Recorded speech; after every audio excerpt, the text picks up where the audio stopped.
Hello dear student, जैसा कि आपने थंबनेल में देखा होगा कि इस वीडियो में हम एनआईएएस के बारे में पढ़ेंगे। मतलब एनआईएएस की जितनी भी इन्फॉर्मेशन है वो सारी इस वीडियो में कंप्लीट करेंगे। चलिए, एनआईएएस को समझने से पहले हम इंडिया का जो एजुकेशन सिस्टम है उसके बारे में समझते हैं। तो जैसा कि आपको पता है, इंडिया में टोटल जो भी आपका जो भी मतलब बोर्ड है, जो भी आपके स्कूल्स हैं, वो मिनिस्ट्री ऑफ एजुकेशन के अंडर में आते हैं। गवर्नमेंट ऑफ इंडिया का जो संस्था है, मिनिस्ट्री ऑफ एजुकेशन, उसके अंडर आते हैं। तो इसको थ्री पार्ट्स में डिवाइड करते हैं। पहले एक तो इंटरनेशनल हो गया, दूसरा हो गया नेशन, और तीसरा हो गया स्टेट बोर्ड। इंटरनेशनल के 2 बोर्ड चलते हैं इंडिया में। इंटरनेशनल बैccalaureate हो गया, कैम्ब्रिज असेसमेंट इंटरनेशनल एजुकेशन हो गया। ठीक है, नेशनल की बात करें तो 4 होते हैं, जिसमें एक एनआईएएस भी है। पहला है सीबीएसई, जैसा कि आपको पता है स्कूल से होता है। फिर दूसरा है सेंट्रल तिब्बतन स्कूल एडमिनिस्ट्रेशन। ठीक है, इसके बारे में आप शायद आपने नहीं सुना होगा या किसी-किसी ने सुना होगा। तीसरा है आईसीएसई बोर्ड, जिसका फुल फॉर्म है council for the Indian school certificate examination. चौथा है NIOS, national institute for open schooling. तो ये 4 जो है नेशनल बोर्ड है, जिसकी वैल्यू सबसे ज़्यादा मानी जाती है इंडिया में। ठीक है? जैसा कि सभी को इश्यू होता है कि जो एनआईओएस है वो वैलिड नहीं है ना? फेक होता है ये, कि कोई भी बोर्ड लेता नहीं, मतलब कोई भी बोर्ड का मतलब आप कॉलेज नहीं कर सकते। 10th करने के बाद, एनआईओएस से 10th करने के बाद आप +1 में एडमिशन नहीं ले सकते। ये सारी चीज़ें जो है गलत है। आप 10th करो, इससे या 12th करो, आप कहीं भी एडमिशन ले सकते हो। यहाँ तक कि फॉरेन जाना है आपको, फॉरेन भी जा सकते हैं। ठीक है? जैसा कि हमारे यहाँ से काफ़ी स्टूडेंट कनाडा, यूके, यूएस जाते हैं एनआईओएस से करके, तो इसमें कोई भी इश्यू नहीं होता। डोंट वरी, आप अच्छे से पढ़ाई करो, आप एनआईओएस से जा सकते हो कहीं भी, या किसी भी स्टेट या सेंट्रल बोर्ड की स्कूल या कॉलेज में एडमिशन ले सकते हैं आप। जेईई नीट के लिए भी अपीयर हो सकते हैं इसकी बेस पर। अब स्टेट बोर्ड की बात करें तो आपको सब पता है, जितने भी स्टेट है, सॉरी, आंध्र प्रदेश, आसाम, बिहार, छत्तीसगढ़, गोवा, गुजरात, हरियाणा। ठीक है, उसके बाद आप देखते हो हिमाचल, जम्मू कश्मीर हो गया, कर्नाटका, केरला, एमपी, महाराष्ट्र, मणिपुर, मेघालय, मिजोरम, नागालैंड, उड़ीसा, पंजाब, राजस्थान, तमिलनाडु, तेलंगाना, त्रिपुरा, उत्तर प्रदेश, यूपी। ठीक है, उत्तराखंड, वेस्ट बंगाल। ठीक है, उसके बाद एक प्राइमरी भी होता है, एक मदरसा भी होता है। इतने सारे जो है स्टेट के बोर्ड्स होते हैं। उसके बाद बाई टाइप की बात करें हम, तो रेलवे स्कूल भी होते हैं इंडिया में। ठीक है, सैनिक स्कूल होते हैं, केंद्रीय विद्यालय जिसको हम केवीएस नाम से भी जानते हैं, केंद्रीय विद्यालय संगठन। जैसा कि आपको पता है कि एनआईओएस के जो ऑन डिमांड एग्जामिनेशन होते हैं, ऑन डिमांड एग्जामिनेशन, वो पूरे के पूरे केंद्रीय विद्यालय में ही होते हैं। ठीक है, या कुछ केस में जो है, जो एनआईओएस का रीजनल सेंटर होता है या एनआईओएस का हेडक्वार्टर वहां पर होता है। ठीक है, चिन्मया विद्यालय विद्यालय हैं। ठीक है, एटॉमिक एनर्जी सेंट्रल स्कूल हो गया, इंडियन आर्मी पब्लिक स्कूल है, जवाहर नवोदय विद्यालय जिसको जेएनवी कहते हैं। ठीक है, उसके बाद बोर्डिंग स्कूल्स होते हैं। ये सारे इंडिया में जो है बोर्ड्स हैं जो चलते हैं। ठीक है, जो मेन बोर्ड्स हैं इंडिया में, वो आपको नेशनल बोर्ड जिसको कहते हैं, central government of India education ministry के होते हैं। ये 4 मेन बोर्ड होते हैं, सीबीएसई, सीटीएसए, आईसीएसई और एनआईओएस। ठीक है, चलिए इसकी वैल्यू सेम होती है। चलिए अब हम आगे देखते हैं कि एनआईओएस है क्या। तो एनआईओएस जो है एक ओपन स्कूल है। सबसे पहले जब स्टार्टिंग में बना था, 1979 की बात करें, सीबीएसई के अकॉर्डिंग ओपन हुआ था। यहाँ पर स्कूलिंग की कराई जाती थी। ठीक है, कब? 1979 में स्टार्ट हुआ था। ये हेटेरोजेनियस ग्रुप लर्नर्स के लिए था। Pre degree level, pre degree level का मतलब होता है कॉलेज से पहले की जो पढ़ाई होती है उसको प्री डिग्री लेवल कहते हैं। तो ओपन स्कूल नाम से जो है स्टार्ट हुआ था ये 1979 में। 1986 में नेशनल पॉलिसी ऑफ एजुकेशन ने सजेस्ट किया इसको मजबूत करने का। जो ओपन स्कूल सिस्टम है, इसको मजबूत करने का प्लानिंग किया गया। इसको फिर एक्सटेंड करके इसकी जो फैसिलिटीज थी वो बढ़ाई गई। ठीक है, secondary level, senior secondary level पर ले जाई गई, ताकि एक इंडिपेंडेंट संस्था बने। मतलब संस्था का मतलब एक इंडिपेंडेंट ऑर्गेनाइजेशन बने। जैसे आप देखते हो कि आप एक नया से अलग बोर्ड हो गया, ये सिंगल बोर्ड है, अपनी इसकी एक वैल्यू है। इस तरह से यहाँ पर एक प्लानिंग की गई थी। इसका अपना कैरिकुलम हो, मतलब अपना सिलेबस हो, अपने एग्जामिनेशंस हो इसके, और एक अपना जो है सर्टिफिकेशन हो, ये प्लानिंग की गई थी। ठीक है, चलिए अब हम आगे देखते हैं एनआईओएस के बारे में। चलिए, तो एनआईओएस जो है फॉर्मली आपको पता है ओपन स्कूल एनआईओएस, जिसको नेशनल ओपन स्कूल नॉस भी कहते थे, इस्टेब्लिश हुआ नवंबर 1986 में। ये डेट आप याद रख सकते हो। जो आपका एनआईओएस है वो नॉस से स्टार्ट हुआ था नवंबर 1989 में, नेशनल ओपन स्कूल नाम से। एक ऑटोनोमस ऑर्गेनाइजेशन है। नेशनल पॉलिसी ऑफ एजुकेशन जो है 1986 से स्टार्ट हुआ था मिनिस्ट्री ऑफ एजुकेशन के अंडर में, जो कि गवर्नमेंट ऑफ इंडिया का ही है ये। ठीक है, अच्छा, यहाँ पर नाम आप देखोगे, एसोसिएशन ऑफ इंडियन यूनिवर्सिटीज। ठीक है, इसमें भी रजिस्टर्ड है ये। एसोसिएशन ऑफ इंडियन यूनिवर्सिटीज की वैल्यू जो है क्या होती है, मैं पहले आपको अलग से बता देता हूँ। जैसा कि आपको पता होगा कि आउट ऑफ कंट्री, जैसे इंडिया के बाहर के भी स्टूडेंट्स आते हैं। जैसे ये आपका इंडिया हो गया। ठीक है, इंडिया के बाहर के स्टूडेंट अगर कोई इंडिया में पढ़ने के लिए आते हैं, तो एसोसिएशन ऑफ इंडियन यूनिवर्सिटीज का जो है सर्टिफाइड सर्टिफिकेट होना चाहिए उनके पास। या अगर कोई इंडिया से बाहर जाकर पढ़ना चाहता है, तो भी एसोसिएशन ऑफ इंडियन यूनिवर्सिटीज का जो है एक वैलिड सर्टिफिकेट होगा उसके पास, तो जो है उसको एडमिशन मिल सकता है। जैसे कि हमारे यहाँ इंस्टीट्यूट में ईरान का एक एडमिशन आया था अभी लास्ट मंथ में। तो ईरान के एडमिशन में यही हुआ था कि अगर AIU, इसको शॉर्ट में हम AIU कहते हैं, अगर AIU का सर्टिफिकेट है, तो क्या होगा कि हम उसको जो है एडमिशन दे सकते हैं एनआईओएस में। तो उस स्टूडेंट ने क्या हुआ था, ईरान से 10th किया था उसने, उसके बाद एनआईओएस से उसको +2 में एडमिशन मिल गया। अब AIU का सर्टिफिकेट क्या होता है मैं आपको अभी दिखाऊंगा। ठीक है, तो स्टूडेंट ये आपका है सर्टिफिकेट भारतीय विश्वविद्यालय संघ, association of Indian universities, AIU house 16, comrade Indrajit Gupta Marg, New Delhi 110002, ये इनका नंबर है, ठीक है। और ये वेबसाइट है इनकी। अब यहाँ से आप देख सकते हैं EC, ये हो गया जो इक्विवेलेंट सर्टिफिकेट होता है, इसका शॉर्ट फॉर्म है ये नाम है स्टूडेंट का और पासपोर्ट नंबर के साथ ये बनता है नंबर, ठीक है। डेट है कब कराया ये, नेम ऑफ स्टूडेंट्स हो गया यहाँ पर, है दिया आगा बुजुर्गी हो गया, ठीक है। स्कूल लेवल 11th हो गया, स्कूल बोर्ड नेम 11th, ठीक है। Ministry of education Islamic republic of Iran हो गया। स्कोर ग्रेड की बात करें, as shown in academic transcript, जो ट्रांसक्रिप्ट दी गई है इनको उस पे सारा का सारा शो है। अब ट्रांसक्रिप्ट क्या है, ट्रांसक्रिप्ट के बारे में बता दूं, जैसे आप दूसरी कंट्री जा रहे हो तो अपने बोर्ड से एक सर्टिफिकेट लोगे जिसको ट्रांसक्रिप्ट कहते हैं, वो सर्टिफिकेट बोर्ड वाले देते हैं, आप उस स्कूल में या कॉलेज में सबमिट करोगे, ठीक है। और उस देश की मतलब जो भी कंट्री में से आप दूसरी कंट्री में जा रहे हो या जैसे भी है, जैसे इंडिया की बात करें तो इंडिया जो है AIOU है ना, AIU जो है ये आपको सर्टिफाइड करता है। तो ये 2 डॉक्यूमेंट तो मैंडेटरी है किसी अदर कंट्री में एडमिशन लेने के लिए, ठीक है। जैसा कि ये ईरानी स्टूडेंट है, इन्होंने ऐसा सारा कुछ किया था, ठीक है। यहाँ पर सारा मेंशन है कि ऐसे-ऐसे जो है आप यहाँ पर एग्ज़ाम्स जो है ले सकते हो। बाकी यहाँ के जो लॉयर हैं, जो भी है, उन्होंने जो वेरीफ़ाई कराया है, उनका नाम है यहाँ पर, ठीक है। तो आपको समझ आ गया होगा कि ये कैसे काम करता है। अब देखते हैं, तो AIU का जो नंबर है यहाँ पर EV 11-354-91/25 जुलाई 1991 में जो है, इसको सीनियर सेकेंडरी सर्टिफिकेट एग्जामिनेशन के लिए जो है मान्यता दी गई। कब? जुलाई 1991 में, ठीक है। उससे पहले आपको पता है ये कब स्टार्ट हुआ था, 1989 में, ठीक है। चलिए हम आगे देखते हैं। एनआईओएस जो है ऑटोनोमस ऑर्गेनाइजेशन है, जो कि रजिस्टर्ड ऑफ सोसाइटीज है 1860 का। हेडक्वार्टर जो है इसका जो है वो है आपका A24/25 institutional area sector 62, Noida, UP, ठीक है। ये एक जनरल बॉडी है जो कि यूनियन मिनिस्ट्री ऑफ, जो आप कह सकते हो ह्यूमन रिसोर्स, HRD, ठीक है, ह्यूमन रिसोर्स डेवलपमेंट है, उसके अंडर में आता है। मतलब ये गवर्नमेंट ऑफ इंडिया का ही पूरी तरह से बोर्ड है ये, ठीक है। आगे हम देखते हैं। जुलाई 2002 में ministry of education, MOE, amended the nomenclature of the organization from the National Open School to the National Institute for Open Schooling। जैसा कि इन्होंने बताया है कि जुलाई 2002 में नॉस से, नॉस पहले क्या नाम था, नॉस नेशनल ओपन स्कूल, नॉस से क्या बना दिया गया, national institute for open schooling, NIOS बना दिया गया, ठीक है। कब बनाया गया? जुलाई 2002 में, ठीक है। इनका मिशन जो था, इनका जो मिशन था NIOS बनाने का, जो बच्चे की पढ़ाई रह गई स्कूल स्टेज पर या कोई बच्चा स्कूल नहीं गया, वो पढ़ना चाहता है, मतलब सभी को एक वैल्यू बराबर का ओहदा देने के लिए, वैल्यू देने के लिए इनका मेन जो है मकसद यही था, यही मिशन था इनका, ठीक है। प्री डिग्री, अब इसके आगे हम ये भी देखेंगे कि NIOS में कौन कौन से स्टूडेंट जो है एडमिशन ले सकते हैं, ठीक है। तो इनके जो कंट्रीब्यूशंस हैं लोगों के लिए, स्टूडेंट्स के लिए, पॉलिसी जो थी वो हम देखते हैं। To the universalization of education, education का पूरा यूनिवर्सलाइजेशन करना, मतलब सबको एक तरह से इकट्ठा करना, सबको समान एजुकेशन देना कह सकते हैं हम, इक्विटी जस्टिस देना सोसाइटी में, ठीक है। और सभी को जो है लर्निंग, मतलब इवोल्यूशन ऑफ लर्निंग देना, मतलब सभी को पढ़ाना, ये इनका मेन मकसद है, ठीक है। तो देखते हैं what does NIOS do, NIOS करता क्या है, क्या क्या कोर्सेज कराता है। तो NIOS जो है प्रोवाइड करता है अपॉर्चुनिटी टू इंटरेस्टेड लर्नर्स, जो पढ़ना चाहते हैं, ठीक है। तो NIOS जो है कोर्सेज प्रोग्राम्स देता है ODL मेथड से। ODL मेथड क्या होता है? Open and distance learning. Open and distance learning का मतलब होता है घर रहकर पढ़ाई करना, ठीक है। जिसमें सबसे पहले नंबर पर OBE कोर्सेज कराता है, ओपन बेसिक एजुकेशन, ठीक है, वो कराता है। OBE किसके लिए होता है? ये 3 पार्ट्स में डिवाइड है, ABC में, ठीक है। ABC का मतलब होता है 8वीं क्लास तक के बच्चों का, तीसरी क्लास तक का A होता है, 5वीं क्लास तक का B होता है और 8वीं क्लास तक का C होता है। इसको हम कहते हैं OBE, ठीक है। अगर कोई A कोर्स लेता है OBE का तो वो 3rd क्लास तक होगा, अगर B कोर्स लेता है तो वो 5th क्लास तक होता है और C लेवल का कोर्स लेता है तो वो 8th क्लास की मान्यता होती है, ठीक है। तो आप OBE से जो है 8वीं तक की पढ़ाई कर सकते हैं। उसके बाद सेकंड जो होता है आपका सेकेंडरी एजुकेशन, जिसको हम क्लास 10th के नाम से जानते हैं। जो थर्ड होता है सीनियर सेकेंडरी, जिसको हम 12th क्लास के नाम से जानते हैं, जिसको +1 +2 भी कहते हैं हम। वोकेशनल कोर्सेज होता है, वोकेशनल कोर्सेज की बात करें तो आजकल आप देखते होंगे नर्सिंग के बहुत सारे वोकेशनल कोर्सेज होते हैं, मतलब कोई भी आप देख लो, अगर किसी भी बोर्ड में देखो, किसी भी कॉलेज में देखो, तो वोकेशनल की बहुत ही ज़्यादा डिमांड आजकल हो गई है, ठीक है। जैसे कटिंग टेलरिंग हो गया, बेसिक कंप्यूटर का हो गया, ठीक है, और होम मेकर का हो गया, घर में खाना बनाने का, मतलब कोई भी जो छोटी-छोटी चीज़ें हम देखते थे, उसके कोर्सेज भी NIOS प्रोवाइड करता है। मैक्सिमम जो कोर्सेज होते हैं, वो NIOS के पास अभी हैं, ठीक है। तो NIOS के जो वोकेशनल कोर्सेज होते हैं, सीनियर सेकेंडरी और सेकेंडरी जो होते हैं, वो कहाँ-कहाँ एडमिशन ले सकते हो आप, कैसे-कैसे क्या, वो हम आगे वीडियोज़ में देखेंगे। उसके बाद टीचर एजुकेशन, जिसको DLED भी कहते हैं, ये सारे भी होते हैं। अब ये सारी जो कोर्सेज हैं, ये NIOS जो कराता है। इसके आगे भी कुछ है, वो हम आगे देखेंगे, ठीक है, चलते हैं हम। तो लाइफ इनरिचमेंट प्रोग्राम्स भी कराता है NIOS, and then NIOS offer करता है Indian sign languages as a subject.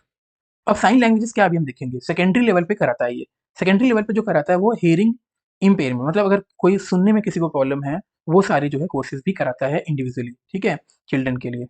अच्छा, उस इसी के उपलक्ष्य में जो है कब करा रहा है 2021 में। इसी के उपलक्ष्य में 2021 में एनआईएस को जो है यूके किंग सेजोंग अवार्ड भी मिला था। अब किसने अवार्ड दिया वो भी मैं फोटो दिखाऊंगा आपको, ठीक है। चलिए, at the secondary and senior secondary level NIS जो है प्रोवाइड करता है flexibility in the choice of subjects courses. Flexibility का मतलब होता है जैसे अपने अकॉर्डिंग आप चूज करो, जैसे आपको मैथ्स क्लास 10th में नहीं लेना ना लो, साइंस नहीं लेना ना लो, मर्जी आपकी। इसको कहते हैं फ्लेक्सिबिलिटी, अपने अकॉर्डिंग सब्जेक्ट का चूज करना। Transfer of credit from CBSE and some other boards. Some other boards का मतलब होता है एक ऑथराइज बोर्ड। अब क्या है ट्रांसफर ऑफ क्रेडिट, जिसको हम टीओसी कहते हैं, अभी मैं आपको सारा समझाऊंगा टीओसी के बारे में भी, ठीक है। 9 चांसेस भी देता है एक एडमिशन करने के बाद, 5 ईयर्स के लिए एडमिशन का होता है। अब मैं आपको एक्सप्लेन करता हूँ सारा। चलिए, सबसे पहले नंबर पर हमने क्या देखा, टीओसी। टीओसी क्या होता है, ट्रांसफर ऑफ क्रेडिट। इसका मतलब होता है किसी भी बोर्ड, एनी बोर्ड, जो क्या हो ऑथराइज बोर्ड, कोई भी ऑथराइज बोर्ड से अगर आप 10th में फेल हो या 12th में फेल हो तो आप एनआईएस में एग्जाम दे सकते हो। एनआईएस के एग्जाम जो होते हैं ओडी, ठीक है, ऑन डिमांड एग्जामिनेशन भी दे सकते हो और पब्लिक एग्जामिनेशन या एकेडमिक एग्जामिनेशन भी दे सकते हो आप, ठीक है। अब ओडी आपको पता है, ओडी क्या होता है, करंट एग्जाम्स होते हैं। जैसे ओडी जो है 7 महीने एग्जाम चलते हैं। सबसे पहले तो जनवरी में होगा आपका, उसके बाद फेब में, जनवरी फरवरी, उसके बाद मार्च में। ये 3 महीने तो हो गए आपके स्टार्टिंग के। उसके बाद जून, ठीक है, जुलाई, उसके बाद अगस्त एंड सितंबर, 4 महीने ये। देखिए, जनवरी फरवरी मार्च, जून जुलाई अगस्त सितंबर, 7 महीने ओपन सॉरी ओडीई एग्जाम जो है कर दे सकते हो आप। और जो एकेडमिक एग्जाम जिसको पब्लिक एग्जाम कहते हैं वो 2 बार होते हैं, एक तो अक्टूबर में होगा आपका और दूसरा कब होगा, अप्रैल में होगा, ठीक है। ये 2 तरह से एग्जाम्स होते हैं।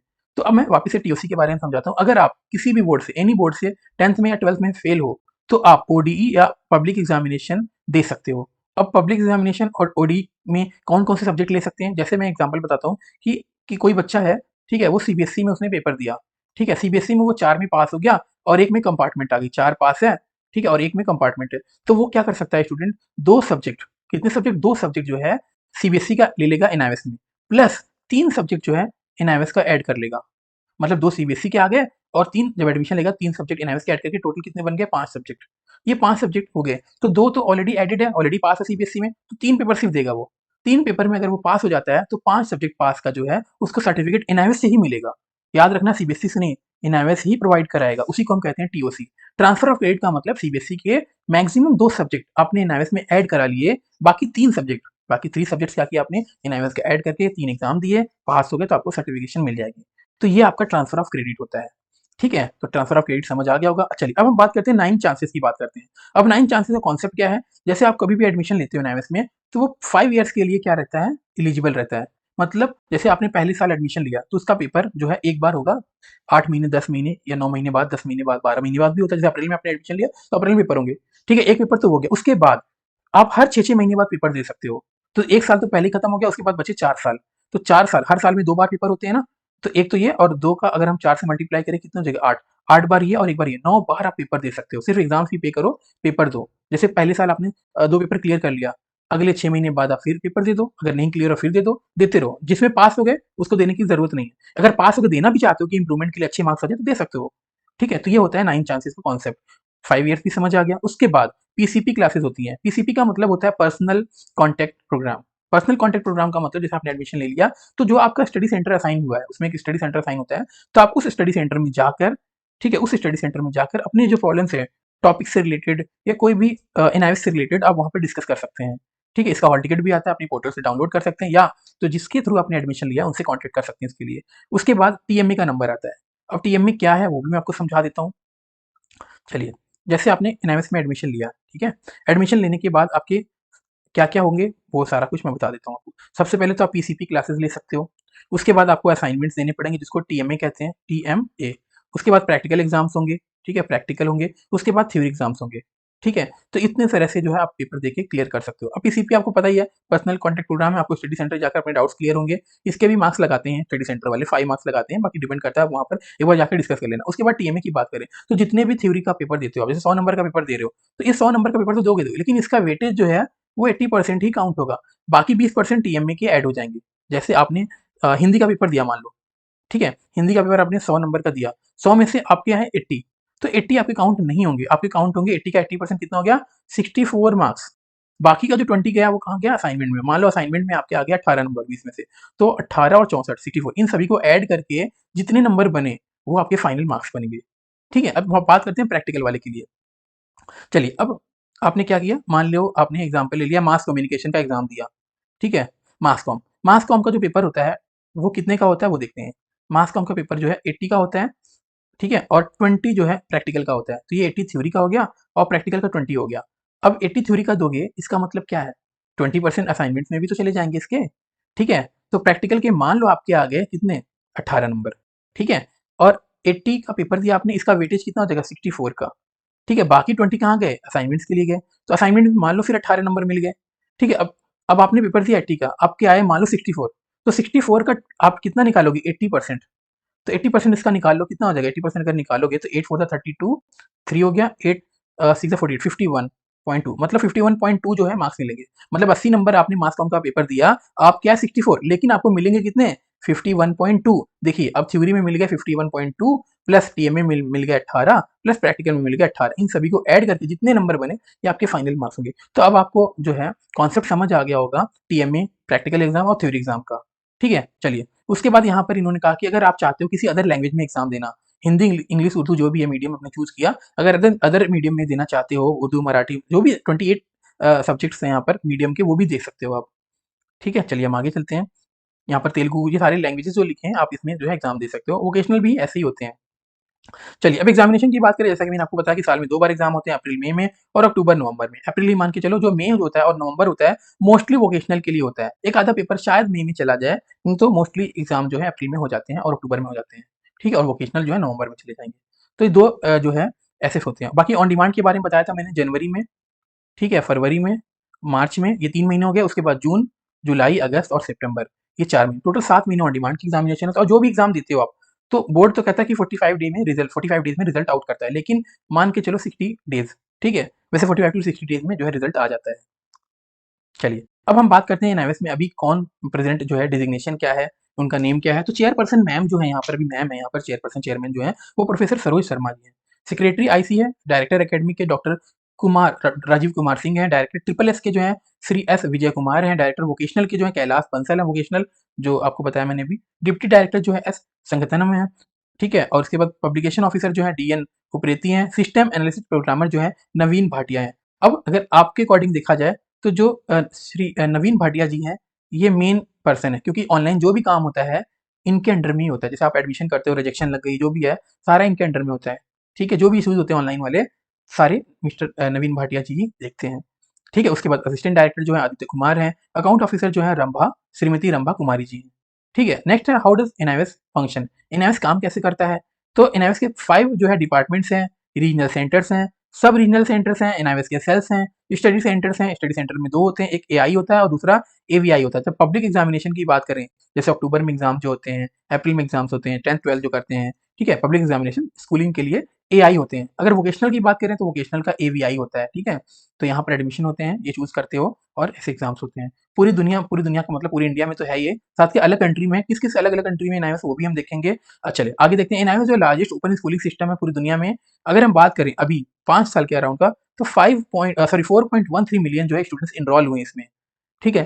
कितने, 41 लाख लोग, 41 लाख 30,000 लोग जो है 5 सालों में एडमिशन एनआईएस में लिया है, ठीक है। तो आप समझ सकते हो नंबर ऑफ एडमिशन कैसे हैं। अब हम आगे देखते हैं कि एनआईएस जो है उसके कितने जो है स्टडी सेंटर्स हैं एकेडमी के, ठीक है। नीपिया में भी होता है, जेल में भी पेपर देते हैं, ये सारा कुछ हम देखते हैं। तो सबसे पहले बात करें नोएडा। नोएडा में एक जो है आपका एकेडमिक एआई है जो कि अभी इनएक्टिव है, ठीक है। हैदराबाद में 131 टोटल है, लेकिन 51 जो है इनएक्टिव हो चुका है, 80 एक्टिव अभी भी है, ठीक है, एकेडमिक एआई है। पुणे की बात करें तो 421 है, जिसमें 295 एक्टिव है, बाकी 126 जो है इनएक्टिव है, ठीक है। चलिए हम आगे देखते हैं। तो आपको यहाँ मोटा-मोटी डेटा समझ आ जाएगा। कलकत्ता की बात करें, कोलकाता में 321 में 247 जो है एक्टिव है एकेडमिक एआई। गुवाहाटी में 215 है, चंडीगढ़ में 473 है, ठीक है। कोच्चि में 153 है, दिल्ली में 464 है। अब्रॉड में बात करें तो 27 है, अभी अब्रॉड का देखेंगे हम। जयपुर में जो है 421 एआईज़ है, ठीक है, एकेडमिक एग्जामिनेशंस के लिए है यहाँ पर। पटना में 199 है, प्रयागराज में 385 है, भोपाल में टोटल 158 है, देहरादून में 318 है, इतने सेंटर्स हैं यहाँ पर। भुवनेश्वर जोन में 219 है, ठीक है। उसके बाद हम आगे चलते हैं। विशाखापत्तनम जो है 16 नंबर पे 91 है, बेंगलुरु में 242 है, गांधीनगर 374, रायपुर 73, रांची 117, चेन्नई जो है 252 है। उसके बाद धर्मशाला की बात करें 96 है, गंगटोक 26 है, जम्मू जो है 61 है। तो टोटल इतने जो है एक्टिव एकेडमिक के लिए जो है सेंटर हैं जहाँ पर एग्ज़ाम्स होते हैं। बाकी उसके बाद आपको अभी मैंने बताया था कि जेल भी होता है यहाँ पर, ठीक है? और निपिया होता है, एसपीक्यूएम होता है, आईटीआई होता है, ये सब इतना ज़्यादा एक्टिव नहीं होता है। मेन जो है जनरल एआई की बात करें, जो एकेडमिक एआई होते हैं, जहाँ पर एग्ज़ाम्स कंडक्ट कराए जाते हैं, वो ये है, ठीक है? चलिए, अब हम ये जो डेटा मैंने लिया है, वो कहाँ-कहाँ से लिया है, वो ये बता दूँ। तो आप यहाँ से वेबसाइट देख सकते हैं, dsel.education.ua.nis है, nis.ac अबाउट यूएस एसपीएक्स यहाँ से है, विकिपीडिया से है, यहाँ से इतना डेटा लिया है, ठीक है? इसके आगे भी इन्फॉर्मेशन है, वो भी मैं आपको देता हूँ अभी। तो ये एनआईएस का जो है प्रोस्पेक्टस है, एनआईएस प्रोफाइल नाम से, ठीक है? मार्चिंग अहेड मतलब विकास की ओर अग्रसर। एनआईएस जो है राष्ट्रीय मुक्त विद्यालय शिक्षा संस्थान, ministry of education, government of India, autonomous institute, ये लिखा हुआ है आपका। उसके बाद नेक्स्ट है दृष्टि, विज़न क्या है? विज़न देख लेते हैं, पहले इंग्लिश में बता देता हूँ आपको। To provide sustainable inclusive learning with universal and flexible access to quality education, school education and skill, मतलब एक यूनिवर्सल फ्लेक्सिबल एक्सेस हो, मतलब क्वालिटी स्कूल एजुकेशन मिले स्टूडेंट को, स्किल डेवलपमेंट हो, इनका विजन है। मतलब जो बच्चा पढ़ना चाहता है इस बोर्ड से, है ना, यूनिवर्सल फ्लेक्सिबल हो, मतलब वो कहीं से भी कोई भी बोर्ड जो है पढ़ सकता है, यहाँ पर अपनी स्किल्स को डेवलप कर सकता है। मिशन क्या है? रिलेवेंट कंटिन्यूटिंग हॉलिस्टिक एजुकेशन जो है प्री डिग्री लेवल पर देना है through open and distance learning system, ठीक है, मतलब घर रह के जो है देना है, ठीक है। उसके बाद contributing to the universalization of school education को यूनिवर्सलाइज करना, मतलब हर जगह फैलाना, ठीक है। अब देखिए यहाँ पर चेयरपर्सन मैम है, प्रोफेसर सरोज जी, ठीक है, यूनेस्को यहाँ पर लिखा हुआ है, जैसे कि मैंने आपको बताया था ना, किंग सेजोंग लिटरेसी अवार्ड मिला था 2021 में, यहाँ पर प्रोफेसर सरोज शर्मा मैम को, चेयरपर्सन को यहाँ पर रिसीव हो रहा है, ठीक है। ये आप देख सकते हैं यहाँ पर प्रोस्पेक्टस में ये मेंशन है, ये इंग्लिश वाला और ये हिंदी वाला है ये, ठीक है। आगे चलते हैं। अब यहाँ पर टच लाइव से मतलब जो आपकी एक मिनट में इसको थोड़ा सा जूम आउट कर देता हूँ। शिक्षार्थियों के जीवन को संवारता है नाइव्स, उसके बारे में लिखा हुआ है, ठीक है। कैसे कैसे क्या नीति शिक्षा की है, वो सारा कुछ लिखा हुआ है यहाँ पर। आप वीडियो को पॉज करके पढ़ना चाहते हैं तो आप पढ़ सकते हैं, ठीक है। वैसे कोई ज़रूरत नहीं, यहाँ पर मिस जो है सरोज शर्मा मैम है, उन्होंने लिखा हुआ है सारा कुछ ये। चलिए अब आगे देखते हैं। अब यहाँ पर आपको national institute of schooling and knives briefly समझाया गया है कि क्या है, 1979 में क्या बना, नॉस था पहले, ठीक है। वही जो मैंने आपको समझाया वही लिखा हुआ है यहाँ पर।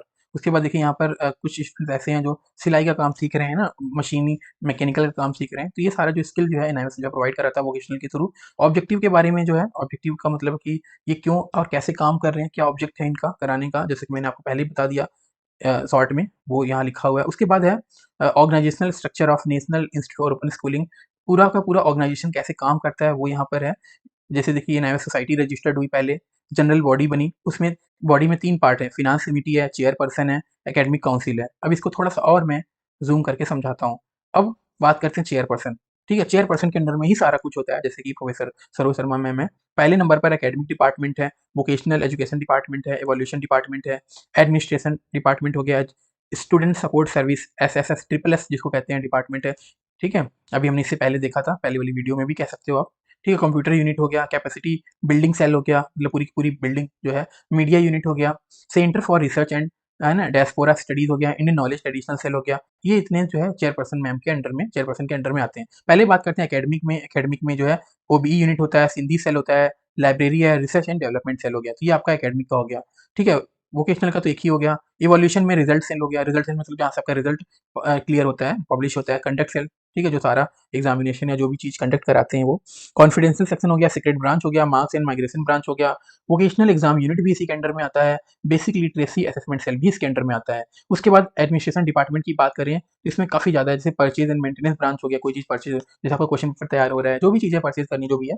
फिर उसके बाद अकाउंट्स एंड ऑडिट ब्रांच हो गया, पर्सनल ब्रांच हो गया, रिक्रूटमेंट ब्रांच, जैसे किसी को जॉब लगवानी है, मतलब जॉब के लिए हायरिंग के लिए सेल होती है। प्रिंटिंग यूनिट भी है, मेटेरियल डिस्ट्रीब्यूशन यूनिट हो गया। अब मेटेरियल डिस्ट्रीब्यूशन की बात करें तो यहाँ पर एक थर्ड पार्टी ऑर्गेनाइजेशन है जहाँ से एनआईएमएस जो है बुक पब्लिश करता है, मतलब बुक डिस्पैच करता है स्टूडेंट के करस्पॉन्डिंग एड्रेस पर। लेकिन अभी क्या हो रहा है, एनआईएमएस अपने अंडर में सारा कुछ ले रहा है। नेक्स्ट ईयर से जो है जितनी भी बुक्स आएंगी एनआईएमएस हेडक्वार्टर से आएंगी, ठीक है, ऐसा मुझे पता चला है तो मैं आपको बता रहा हूँ। चलिए लीगल सेल हो गया, लीगल सेल आपको पता है ना, वकील वाला, कोर्ट वाला जो भी बंदा इनका होगा। हिंदी सेल हो गया, पब्लिक रिलेशन यूनिट हो गया, आरटीआई एंड ग्रीवेंस ब्रांच हो गया, पार्लियामेंट सेल भी इसके अंदर है, रिसिप्ट एंड इशू सेक्शन हो गया, प्राइमरी हेल्थ केयर सेंटर भी इसके अंडर में है, ठीक है। उसके बाद है स्टूडेंट सपोर्ट सर्विसेज जिसको कहते हैं ट्रिपल एस डिपार्टमेंट, ठीक है। उसमें कौन कौन से डिपार्टमेंट है यहाँ से देख लेते हैं, 2 पार्ट में डिवाइड किया गया है। पहला तो रीजनल सेंटर हो गया, ये सारे के सारे रीजनल सेंटर है, हम अलग से इसके बारे में देखेंगे अभी, ठीक है। उसके बाद सब रीजनल सेंटर भी हो गए, 4, 2 + 2 4 हो गए। उसके बाद दूसरा पार्ट है एक्रीडिटेशन ब्रांच। एक्रीडिटेशन ब्रांच वो ब्रांच होता है जो स्टडी सेंटर जिसको हम कहते हैं एवीआई हो गया और ए आई हो गया। एआई हो गया हमारा स्कूलिंग के लिए, 10th 12th के लिए जो स्टडी सेंटर होता है। एवीआई जो होता है वो होता है वोकेशनल के लिए, वॉक के लिए, ठीक है? तो एक्रेडिटेशन ब्रांच क्या करती है, वेरीफाई करती है किसी भी स्कूल को, इंस्टीट्यूट को। स्कूल के लिए जो है एआई होता है और इंस्टीट्यूट के लिए एवीआई भी हो सकता है। मतलब अगर कोई इंस्टीट्यूट है तो वहाँ पर वो वोकेशनल का एक स्टडी सेंटर ले सकते हैं जिसको एवीआई कहते हैं। लेकिन अगर स्कूल है तभी उनको एआई मिल सकता है।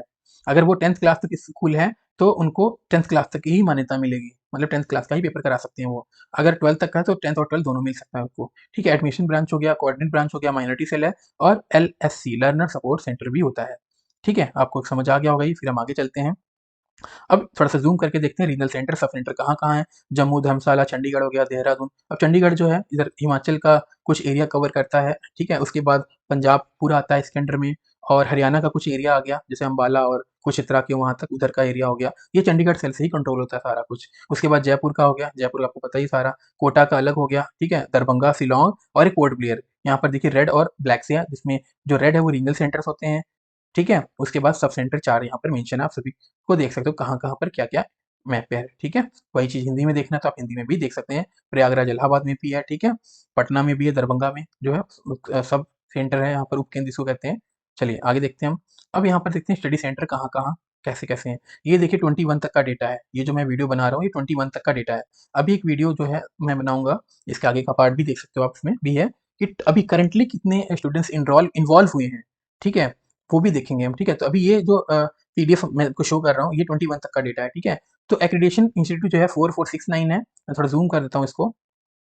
मतलब नंबर ऑफ जो इंस्टीट्यूट्स हैं 4469 है। वोकेशनल के इंस्टीट्यूट है 176। ये जो है ना, ये स्टडी सेंटर उनके लिए है जहाँ पर एग्ज़ाम कंडक्ट कराते हैं, ठीक है?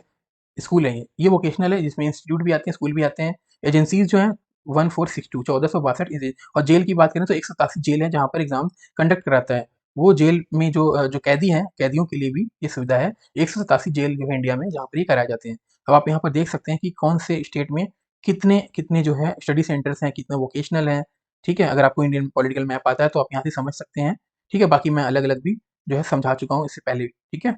चलिए, आगे देखते हैं हम यहाँ पर। अब इंडिया से बाहर की बात करें, अब्रॉड की बात करें हम, तो यूएई यूनाइटेड अरब एमिरेट्स में 12 जो है स्टडी सेंटर हैं स्कूलिंग के लिए, 3 वोकेशनल के लिए, तो 15 तो यूएई में हो गए। उसके बाद कुवैत में 4 जो है स्कूलिंग के लिए है, और 1 जो है ओबीई के लिए है, ठीक है? तो 5 जो है आपके हो गए कुवैत में। उसके बाद मस्कट में है 2 स्कूलिंग के लिए, ठीक है? नेपाल में 3 स्कूलिंग के लिए है, और 1 जो है वोकेशनल के लिए, तो 4 जो है नेपाल में हो गए। ठीक है, कतर में 2 स्कूलिंग के लिए है, सऊदी अरबिया में 1 स्कूलिंग के लिए है। तो आप यहाँ से काउंट कर सकते हैं, 15, 5, 20 ये हो गए, 2 और 4, 26, 26 और 3, 29, ठीक है? ये हैं, जो इंडिया के बाहर भी है। उसके बाद नेक्स्ट देखते हैं प्रोग्राम्स क्या-क्या हैं, जो कि मैं पहले बता चुका हूँ, ठीक है? जैसे पहले नंबर पर इनका आता है एकेडमिक प्रोग्राम, जिसमें सेकेंडरी और सीनियर सेकेंडरी मतलब 10th और 12th होता है। उसके बाद vocational and skills development programmes हैं, जिसके अंदर ये सारे आते हैं।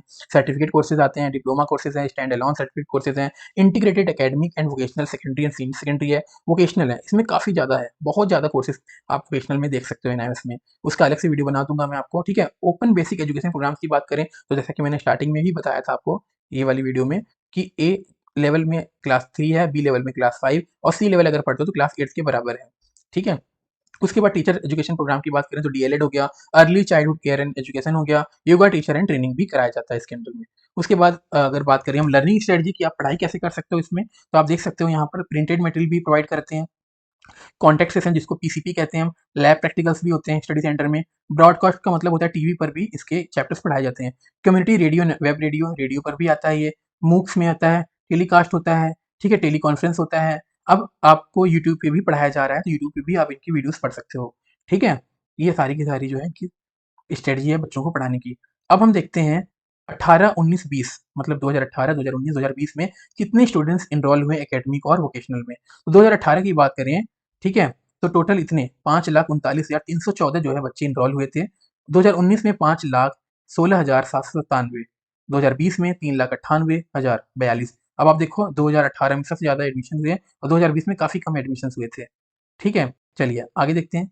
यहाँ पर जो है मेल एंड फीमेल की बात करें हम, 2018 में ये जो कलर है आपका फीमेल के लिए ब्लू है और मेल के लिए रेड है, और जो ग्रीन है ये टोटल है। तो 1,98,216 जो है फीमेल्स 2018 में एडमिशन ली थी, ठीक है? 3,37,062 जो है मेल स्टूडेंट जो है एडमिशन लिए थे।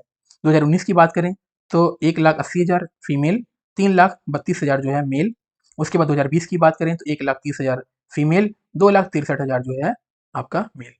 इस तरह से जो है एडमिशन जो है यहाँ पर लिया गया था नंबर ऑफ जेंडर के अकॉर्डिंग। ठीक है, यही है सेम, इसको हम स्किप करते हैं। चलिए उसके बाद अब हम देखेंगे सब्जेक्ट वाइज भी, और उसके बाद उससे पहले हम एज वाइज देख लेते हैं। यहाँ पर enrolment by age group courses 2018 की बात कर रहे हैं, यहाँ पर वोकेशनल की भी बात करते हैं, जेंडर के अकॉर्डिंग वोकेशनल भी देख लेते हैं, ये रह गया था। चलिए 2018 में कलर देख लीजिए, यहाँ पर फीमेल ब्लू है, रेड मेल है। 18,000 जो है फीमेल 2018 में ली थी, और 11,000 जो है मेल, मतलब फीमेल ने ज़्यादा जो है वोकेशनल कोर्सेज में एडमिशन लिया है। टोटल हो गया 31,000। ठीक है, उसके बाद 2019 में 12,407 फीमेल ने लिया, 8,659 जो है मेल ने एडमिशन लिया वोकेशनल में।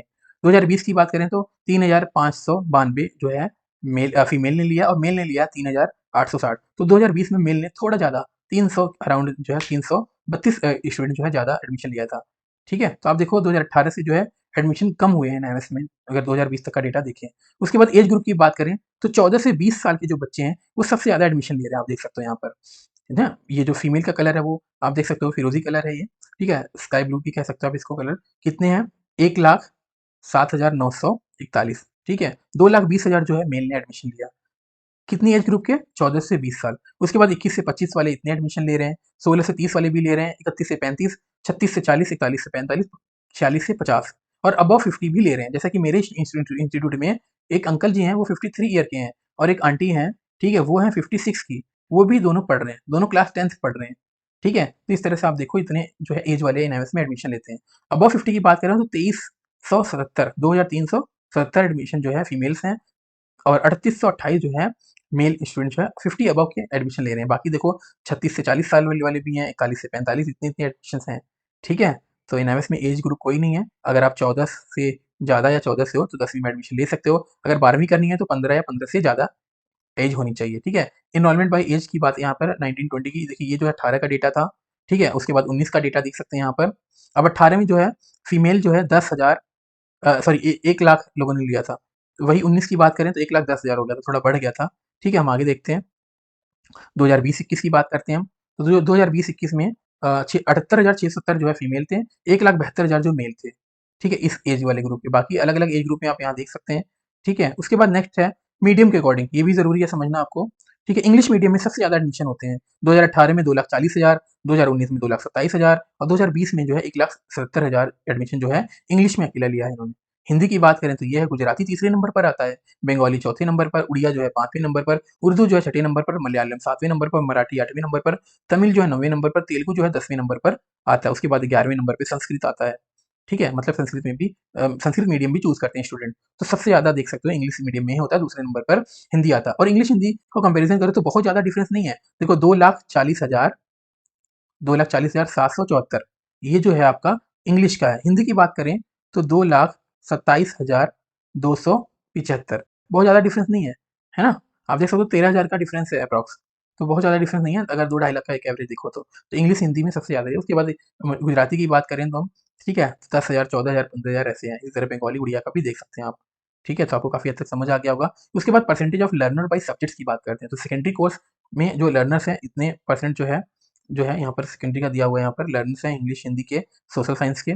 ठीक है, तो इंग्लिश जो है 50.76 जो है यहाँ पर परसेंटेज जो है। उसके बाद हिंदी का रेशियो जो है इतना है। सोशल साइंस से चौथे नंबर पर पेंटिंग आता है, 5वें पे साइंस आता है, 6ठे पे मैथ्स आता है, और 7वें नंबर पर आता है डेटा इंटर ऑपरेशन, जिसको हम कंप्यूटर भी कहते हैं। ठीक है, उसके बाद होम साइंस 8वें नंबर पर आता है, बिजनेस जो है 9 नंबर, इको 10वें नंबर पर, Indian culture and heritage ICH जो है 11वें नंबर पर आता है, म्यूजिक आता है 12वें नंबर पर। ठीक है, उसके बाद साइकोलॉजी 13 नंबर पर, और गणित जो है 14वें नंबर पर। अच्छा, आपको पता है पेंटिंग में जो है बच्चा इजीली पास हो जाता है, क्योंकि पेंटिंग में 70 नंबर का प्रैक्टिकल होता है। ठीक है, डेटा में जो है 60 नंबर का प्रैक्टिकल होता है। उसके बाद आपका होम साइंस में 15 नंबर का प्रैक्टिकल होता है।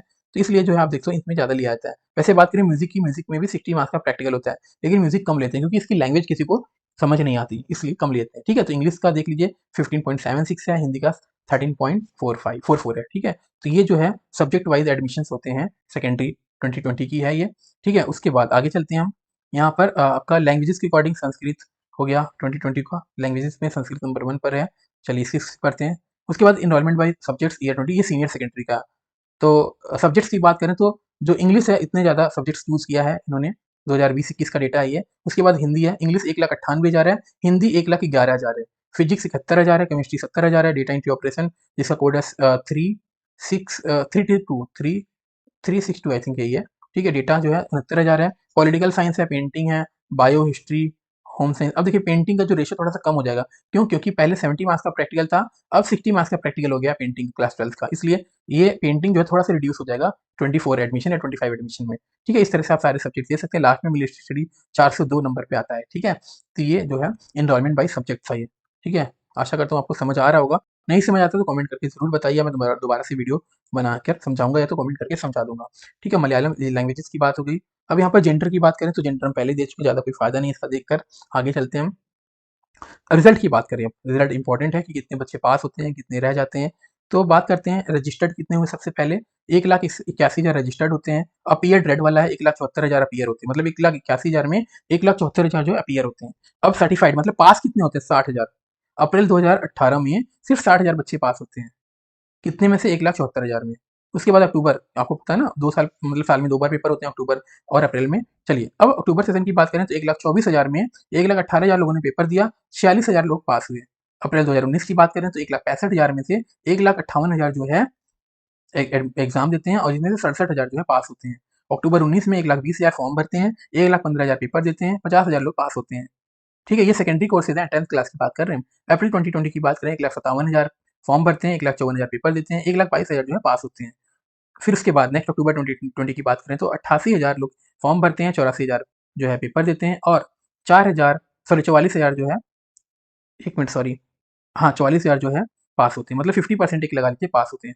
तो पासिंग जो परसेंटेज जो है आप देखो अक्टूबर में जो है और अप्रैल 2020 में काफ़ी ज़्यादा है। अप्रैल में सबसे ज़्यादा देखिए, यहाँ पर इसका रेशियो देखिए कितना है, यहाँ पर देखिए और इसका देखिए कितना बड़ा ज़्यादा ब्लॉक है। ठीक है, सबसे बुरा रिजल्ट जो आया था मेरे अकॉर्डिंग अप्रैल जो है 2018 में सबसे बुरा रिजल्ट आया था और सबसे बढ़िया रिजल्ट जो है अप्रैल 2020 में है। ठीक है, तो ये आपका रिजल्ट की बात होगी 10th क्लास की। उसके बाद सेकेंडरी सीनियर सेकेंडरी की बात करें तो अप्रैल 2018 में गैप देखिए कितना ज़्यादा है। ठीक है, उसके बाद यहाँ पर देख लीजिए आप अप्रैल 2020 मतलब अप्रैल 2020 का रिजल्ट काफ़ी अच्छा रहा है एनआईएमएस का। 1,40,000 फॉर्म भरते हैं, 1,35,000 पेपर देते हैं और 1,00,000 लोग पास हो जाते हैं। ठीक है, तो इस तरह से आप देखो, इस तरह से ये डेटा है। बाकी अभी इसके आगे वीडियो में भी मैं नेक्स्ट वीडियो बना दूंगा, उसमें सारा अलग से समझा दूंगा करंट सेशन का। ये तो 2020-21 का है ना, 21 से 23 तक का भी मैं आपको वीडियो बना दूंगा। ठीक है, चलिए अब इसके बाद यहाँ पर नेक्स्ट जो है वोकेशनल की बात करते हैं तो वोकेशनल में तो चलो मैक्सिमम हो ही जाते हैं, ज़्यादा फर्क नहीं होता। आप यहाँ से देख सकते हैं इसमें गैप कितना ज़्यादा नहीं है। ठीक है, चलिए उसके बाद ओपन बेसिक एजुकेशन में जैसा कि आपको पता है मैक्सिमम बच्चे तो उसमें पास कर देते हैं। 8th क्लास में तो वैसे ही बच्चों को पास करते हैं। देखिए 10,000 थे, 9,000 बच्चों ने पेपर दिया और सारे के सारे पास हो गए। 40,000 ने फॉर्म दिया, 40,000 सारे बच्चे पेपर दिए, सारे पास, मतलब बराबर डेटा आ गया 2019 फरवरी में, क्योंकि इनके पेपर फरवरी में होते हैं। उसके बाद नेक्स्ट देखते हैं 15,592 जो है फॉर्म भरते हैं और उतने लोग पेपर देते हैं 14,990। ठीक है, कितना 102 का गैप है, ये फेल होते हैं। बाकी सब ऑलमोस्ट सेम ही है, बहुत ज़्यादा फर्क नहीं है। ठीक है, उसके बाद प्रकाशन की बात करें, पब्लिकेशन की बात करें तो आपको पता है कि ये नैवस अपनी बुक पब्लिश करता है। सॉरी, ठीक है, ये इनकी पब्लिकेशन है। उसके बाद ये तो ऐसे ही है, प्रोजेक्ट्स के बारे में बता रखा है यहाँ पर। इनके पार्टनर्स कौन-कौन से हैं? एनआईएमएस के पार्टनर्स देख लेते हैं हम। केंद्रीय विद्यालय है ऑन डिमांड एग्जामिनेशन के लिए, जैसा कि पहले मैंने स्टार्टिंग वीडियो में बताया था आपको। Ministry of health and family welfare, जिसमें आशा प्रोजेक्ट भी होता है। आशा आशा जो कैंडिडेट है उनको भी सर्टिफाई करता है एनआईएमएस, अगर आपको पता हो तो। मिनिस्ट्री ऑफ डिफेंस में आर्मी एजुकेशन कॉर्प्स है यहाँ पर। ठीक है, उसके बाद है federation of community radio station in India. ठीक है, वो भी है पार्टनर इनके। उसके बाद रामाकृष्ण मिश्रा एंड मैथ्स है। मिनिस्ट्री ऑफ टेक्सटाइल है। Common service centre, common service centre का मतलब जैसे जो साइबर कैफे होते हैं ना, जिसको सीएससी कहते हैं हम, वो भी इनके पार्टनर है। Directorate general of training India, जिसको आईटीआई कहते हैं, वो भी है for the certification of ITI student for class 10th and 12th academic equivalence है। ठीक है, तो ये भी इनके पार्टनर्स हैं। इंटरनेशनल कोलैबोरेशन की बात करें यहाँ पर हम, तो Commonwealth of learning for training of open school functionaries है। यूनाइटेड नेशन वुमेन भी इनके पार्टनर्स हैं, ये इंटरनेशनल कोलैबोरेशन है। ठीक है, एंड एमओयू की बात करें, मेमोरेंडम ऑफ अंडरस्टैंडिंग, जिससे समझौता होता है। अभी आपको पता होगा लास्ट मंथ जो है साउथ अफ्रीका से भी आए थे, एमओयू साइन हुआ है एनआईएमएस का। ठीक है, तो ये तो करंट मैं बता रहा हूँ 2024 का करता हूँ, साउथ अफ्रीका से आए थे, आप न्यूज़ में भी देख सकते हो। लेकिन ये 2021 में जो एमओयूज हैं वो है for promotion of Sindhi language के लिए है 2021 का। ठीक है, adolescence girls women UN United nation women का भी है। यूएनओ और एनआईएमएस ने कंबाइन किया, मतलब एमओयू साइन किया है। इस तरह से आप यहाँ पर देख सकते हैं। पढ़ना लिखना अभियान हो गया। ठीक है, और मास हो गया, स्किल ट्रेनिंग हो गई, सर्टिफिकेशन आशा वालों को हो गया, आशा जो आशा वर्कर होते हैं उनके लिए हो गया ये। ठीक है, कम्युनिटी हेल्थ प्रोग्राम बिहार में हो गया, एड फॉर ऑल हो गया, जन शिक्षा संस्थान है, माइक्रोसॉफ्ट हो गया, एनएचएम झारखंड, एनएलएमए, डीजीटी, ये सारे के सारे जो एमओयू साइन हुआ है एनआईएफएस से, जो कि एनआईएफएस इनके साथ मिलकर काम कर रहा है, काफ़ी अच्छा काम कर रहा है, ठीक है? उसके बाद है, आपको हिंदी में भी समझा देता हूँ मैं आपको, एनआईएफएस से पढ़ाई करने का शायद आपके पास कोई एक कारण हो, लेकिन ये एनआईएफएस वाले बहुत सारे कारण बता रहे हैं कि आप एनआईएफएस से क्यों-क्यों पढ़ोगे। वर्चुअल ओपन स्कूल है, मतलब ऑनलाइन आपको पढ़ना होगा, घर पर रह के पढ़ना होगा, ठीक है? वहन करने योग्य गुणवत्ता, मतलब अटेंडेंस, अफोर्डेबल क्वालिटी एजुकेशन, मतलब जो आप अफोर्ड कर सकते हो। 24/7 एडमिशन, मतलब आप कभी भी एडमिशन ले लो, रात दिन कभी भी। रजिस्ट्रेशन वैलिड फॉर 5 ईयर, 5 साल का कोई बच्चा है, तो वो ओबीई का एडमिशन ले सकता है, जैसा कि आपको पता है 3rd class, 4th class, sorry 3rd हो गया, 5th हो गया और 8th क्लास के लिए, ठीक है? नो अपर एज लिमिट, जैसा कि आपने पता देखा होगा ना, 50 प्लस वाले भी एडमिशन ले रहे हैं। Choose study centre near your palace, आपके प्लेस है ये, आपके आस-पास में जो भी स्टडी सेंटर है, वहाँ पर आप चूज़ करके पेपर दे सकते हैं। कोई भी सब्जेक्ट चूज़ कर सकते हैं, इसमें 1 लैंग्वेज प्लस 4 नॉन लैंग्वेज, या 2 लैंग्वेज प्लस 3 नॉन लैंग्वेज लेकर 5 सब्जेक्ट पेपर दे सकते हो। एडिशनल 1 या 1-2 सब्जेक्ट एडिशनल भी ले सकते हो आप इसमें। टीओसी करा सकते हो, जैसा कि मैंने आपको बताया था आपको। क्रेडिट एक्यूमुलेशन भी होता है, integration of academic and vocational subject, इसको मैं समझा देता हूँ। जैसे आपके पास 5 सब्जेक्ट आपने एकेडमिक एग्जाम के लिए, प्लस 1 सब्जेक्ट आप एडिशनल वोकेशनल का भी ले सकते हो। वोकेशनल के जो कोड होते हैं ऑलमोस्ट 6 से स्टार्ट होते हैं, जैसे ब्यूटी कल्चर हेयर केयर का 612 है, ठीक है? बेसिक कंप्यूटिंग का 608 है, ये सारे वोकेशनल है। तो एकेडमिक के साथ आप एक वोकेशनल ले सकते हो। जब वोकेशनल एनआईएफएस ने स्टार्ट किया था एकेडमिक के साथ, फर्स्ट ईयर आई थिंक 2022 की बात है ये, तो उसमें क्या था, एक वोकेशनल लेना कंपल्सरी था। मतलब 5 तो ये लोगे या 4 लोगे, एक वोकेशनल ज़रूर लोगे आप। मतलब 4+1 कर सकते थे या 5+1 कर सकते थे। लेकिन अगले सेशन में क्या हुआ, ये जो मैंडेटरी था वोकेशनल, वो एनआईएफएस ने खत्म कर दिया था। ठीक है? तो integration of academic and vocational subjects भी है, मतलब आप एकेडमिक के साथ-साथ वोकेशनल भी ऐड कर सकते हो। Special provision for learners with special needs, जैसे स्पेशल स्टूडेंट्स हैं तो उनके लिए भी होता है freedom to learn at own place, अपनी जगह पर, मतलब अपने स्पेस के अकॉर्डिंग आप पढ़ सकते हो, अपने घर पर कभी भी जो भी आप पढ़ सकते हो। सेवरल मीडियम स्टडी, कई सारे मीडियम स्टडी के, self free self learning SLM जिसको कहते हैं, मटेरियल मिलता है आपको। Face to face contact session होता है, जिसको पीसीपी क्लासेस कहते हैं, आपको मैंने बताया था। Massive open online courses at school level, ठीक है? मल्टीमीडिया सपोर्ट होता है, मतलब आप ऑनलाइन सारा इनका कर सकते हो। उसके बाद है develop skill through vocational, vocational courses के थ्रू अपनी स्किल्स को बढ़ा सकते हो, cutting, tailoring, computer, beauty culture, ऐसे। स्पेशल ट्रेनिंग पैकेज होता है टीचर्स के साथ।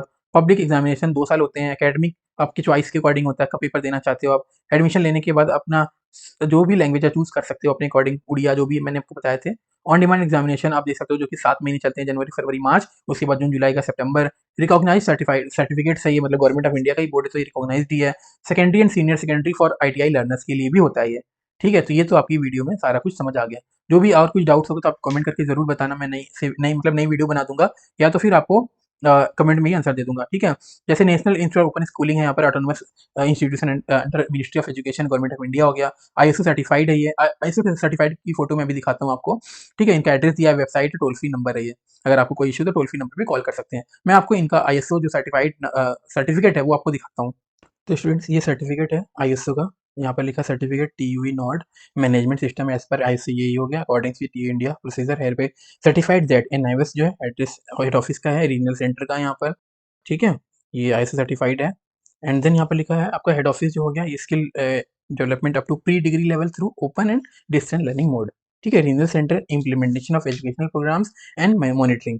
सर्टिफिकेट का जो रजिस्ट्रेशन नंबर वो ये है, ऑडिट रिपोर्ट नंबर ये है, वैलिड अंटिल 17/11/2011, मतलब क्या है, देखिए इशू कब हुआ 2014 में, वैलिड कब है, ये है, मतलब 3 साल के लिए है। उसके बाद ये रिन्यू कराते हैं, लेकिन वेबसाइट पे यही डेटा है, ठीक है? अभी रिन्यू तो ज़रूर कराया ही होगा, ठीक है? इतनी बड़ी ऑर्गेनाइजेशन है।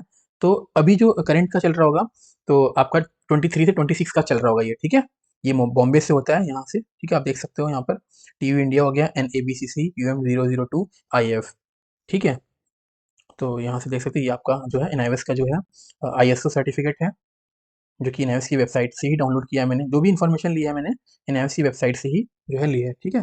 बाकी विकिपीडिया है, एनआईएस की जो गवर्नमेंट ऑफ इंडिया की वेबसाइट है, वहाँ से इन्फॉर्मेशन ली है, ठीक है? आगे की वीडियो में हम ये भी देखेंगे कि करंटली कितने स्टूडेंट्स इन्वॉल्व हो रहे हैं, मतलब इनरोल हो रहे हैं इसमें, ठीक है? कितने पेपर दे रहे हैं, क्या है, ठीक है? मिलते हैं फिर नेक्स्ट वीडियो में।